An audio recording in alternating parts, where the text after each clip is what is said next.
In the changing American landscape, manufacturing and agriculture, the interaction between the giants of industry and political leadership frequently influences the dynamics of the economy and operations of the sector. The recent exchanges between John Deere, as a top producer of agricultural equipment, and Donald Trump, the president. These legal challenges are included in the developments, corporate choices, and policy risks that collectively impact the farming community and the larger economy prior to us beginning to smash the like. And for more, click the subscribe buttons. January 2025 updates from the federal FTC and the Trade Commission, working together with the Illinois Attorneys General and Minnesota, filed a lawsuit in opposition to Deere and Company. The main lawsuit focuses on claims that John Farm equipment was monopolized by Deere Market Repair by limiting access to vital repair software, so forcing farmers to depend only on approved dealers for upkeep, and fixes this practice. In addition to raising repair costs, the FTC for farmers, but also restricts their independence in operating their equipment. Such limitations impede fair rivalry and increase operational costs for farmers who support their freedom to select self-repairing services or do repairs on their own. John Deere responded by disputing the accusations, upholding its dedication to self-repair and critique customers. The lawsuit's foundation: false information regarding the FTC's timing. The lawsuit is especially notable. Corresponding to the last days of the administration of President Biden, this action has generated conversations about the reasons for filing the lawsuit. Legal action during discussions with John Deere was still in operation, implying that the action was hurried and charged with politics. Amid the legal actions, John Deere revealed plans to move specific production lines from its Illinois and Iowa facilities to a brand new facility in Mexico that has the transition is anticipated to be finished by the end of 2026. This calculated action seeks to maximize the business's worldwide operations and allow Laga's labor to grow force in Mexico, but this choice has not been free of controversy.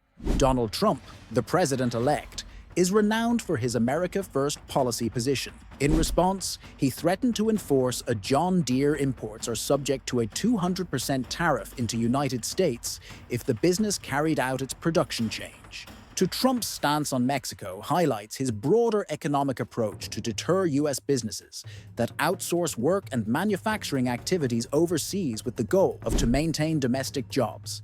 And despite the tariff, industrial capacity, John Deere has reiterated its threat's dedication to the anticipated investment in Mexico, which comes to about $55 million will be spent on the new facility. The nation's first plant of the corporation solely focused on manufacturing construction tools, particularly small mini-wheel loaders and track loaders, focusing on the expanding Mexican market. John Deere's manager, Gesmar Marini Mexico, the Caribbean, and Central America highlighted that the business plans to continue despite political shifts, emphasizing the strategic significance of growing their business in Mexico to serve due to rising regional demand. The conversation between John Deere and the president-elect, has additionally characterized by contradictory public declarations. Trump asserted in October 2024 that his threats from the administration regarding tariffs had caused John Deere to give up its intents to relocate manufacturing to Mexico. John Deere, however, publicly denied this statement, elucidating that no such choice or declaration had been made to change or cancel their production shift schedules.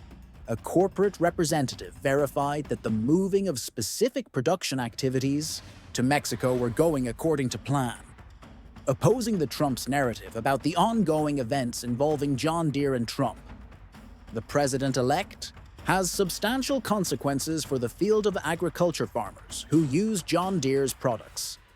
Extensively, equipment is located at the convergence of business tactics and the FTC's lawsuit regarding political policies, if prosperous, could open the door to more repair options that are both affordable and easily accessible, giving farmers more authority over the upkeep of their equipment. In contrast, the possible imposition of Trump's threat of high tariffs could result in higher expenses for farmers' exposure to imported machinery, financial decision-making when making purchases. Planning in addition to these trade disputes might interfere with supply chains and introduce ambiguity into the equipment. Pricing and availability issues represents the larger economic and policy considerations pertaining to trade practices and globalization. John Deere's domestic manufacturing choice to relocate a specific production lines to Mexico are a sign of a strategic method to maximize activities and maintain a competitive edge in a worldwide market. But this action increases inquiries regarding domestic work preservation, as well as the financial influence on nearby communities in the president-elect. Trump of the United States' threats from tariffs are consistent with the administration's initiatives to provide incentives company will continue to manufacture in. The U.S. wants to support domestic stability in the economy and employment.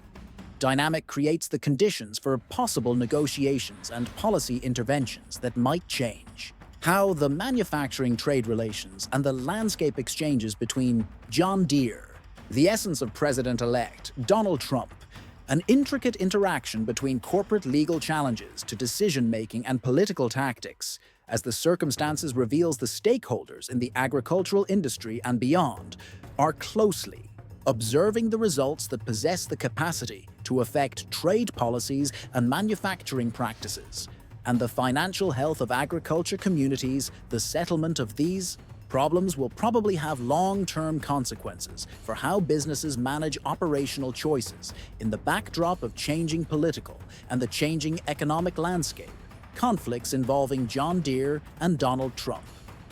The incoming president offers an intriguing case study of the interaction of domestic globalized business, political sway, and economic policy, whereas the earlier advancements addressed draw attention to the legal, practical, and conflicts relating to trade that have emerged. The more profound ramifications and additional, the dynamic relationships context show more general trends in American and international business is the core of the FTC's the court case against John Deere is in the broader movement for the right to repair worldwide opposition to restrictive business procedures that restrict the capacity of customers and companies to fix their purchased goods in.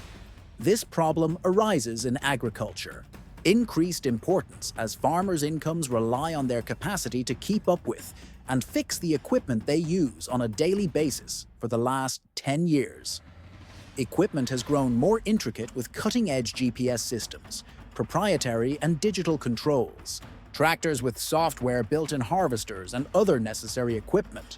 John Deere declined to grant complete access to fix repair guides, and diagnostic software has been a source of frustration for many farmers have been farming for years, claimed that this authority compels them to depend on approved dealerships to repairs that may lead to increased expenses and major setbacks during crucial seasons for planting or harvesting.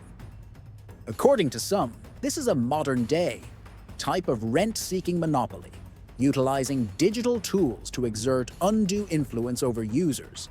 If Trump, the president-elect, adopts a firm position in favor of farmers, in this argue that it might be a turning point for the authority to restore motion. And the advocates in the U.S. have demanded federal law to guarantee that farmers have access to the equipment required to fix their equipment independently on Trump's corporate gatekeepers' prior pledges to support the Midwest men and women who have been forgotten could be consistent with this cause. Putting more demands on John Deere to reduce the controversy and its policies concerning John Deere's choice to move some production lines to Mexico is indicative of broader global trends in labor and supply chain optimization expenses during the previous few decades. Businesses have increasingly looked to lower production costs by relocating manufacturing activities to nations with more lenient labor laws and lower wages rules, and availability of growing. Mexico's regional markets are among the biggest trading partners of the United States, are now a popular travel destination. For actions like these, John Deere's choice to increase its operations in Mexico, while American policymakers criticized, fits with the company's long-term plan for IES to remain competitive in APAC. Global market detractors of offshorers contend that these actions undercut regional economies and play a part into employment losses in manufacturing centers like as Illinois and Iowa. But businesses such as John Deere responds that moving, they can concentrate thanks to specific operations on innovation and better paying positions locally, which consequently generates enhanced competitive advantage. This relocation of manufacturing highlights the supply chain vulnerabilities, particularly in light of tariffs or Trump's threat of trade restrictions. 200% import tax on John Deere might be a two-edged weapon. On one, however, such a measure could encourage businesses should reconsider outsourcing techniques to prevent punitive economic. Conversely, high consequences, tariffs frequently lead to higher expenses. For American farmers and consumers alike, who would have to pay more for the president-elect's machinery. Trump's stance on global commerce has long been characterized by an emphasis on. His rhetoric frequently focuses on protectionism, on the necessity of reviving American manufacturing lowers the trade deficit, and apply tariffs to businesses that outsource John Deere's production.